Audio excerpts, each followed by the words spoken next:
Mga boss, lahat ng Pinoy naniniwalang Duterte ang pipigil sa korupsyon. Tama ba o mali? Tingin niyo mga boss, ngayon talamak ang korupsyon under PBBM administration at hindi mapigilan ng Pangulo mga boss. Ganon katalamak ang korupsyon sa ating bansa at hindi milyon, billions mga boss. Flood control, corruption, budget insertion, billions, at marami pang agencies mga boss. Ito lang yung talagang na-highlight ngayon at nakikita natin sa mga social media at nakikita natin sa mga Senate hearing ay ngayong flood control project corruption mga boss na hanggang ngayon wala pang natutugis at natutukoy na tao.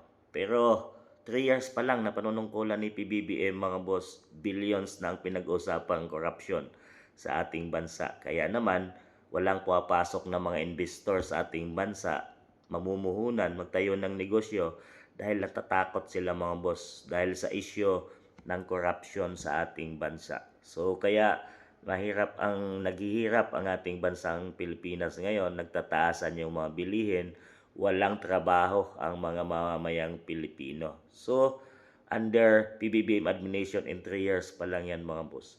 Kaya naman sinasabing Duterte ang pipigil sa korupsyon na nangyari ngayon at takot na takot sila mga boss na makabalik ang mga Duterte sa mataas na katungkulan sa 2028 bilang presidente ng ating bansa dahil alam nila kung anong ugali meron ang mga Duterte mga boss.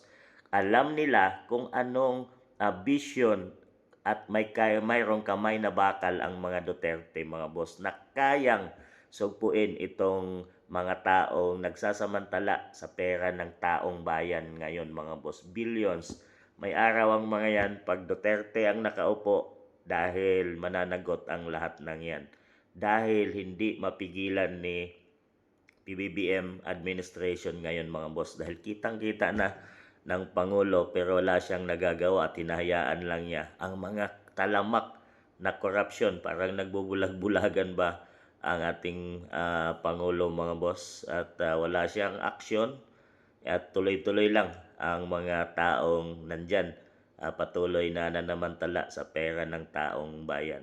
Yan mga boss, Duterte dahil alam nila ang Duterte kagaya nung nasaksihan na nila sa Davao ay mayroong talagang kamay na bakal ang mga Duterte at lalo na si FPRRD na naging Pangulo ng Bansang Pilipinas at alam nila kagaya nung mga ginawa ni Tatay Digong, yung mga oligarko binangga niya, wala siyang takot drug lord, wala siyang tinatakot mga boss, binangga niya lahat yon under his watch. Kaya naman takot sila sa mga Duterte at talagang Duterte lang ang makakapigil sa korupsyong talamak na sa ating bansa ngayon. Sa tingin niyo mga boss, naniniwala din ba kayo na Duterte lang talaga pag nakabalik sila sa posisyon ang makakapigil sa talamak na korupsyon ng ating bansa ngayon? Tingin niyo.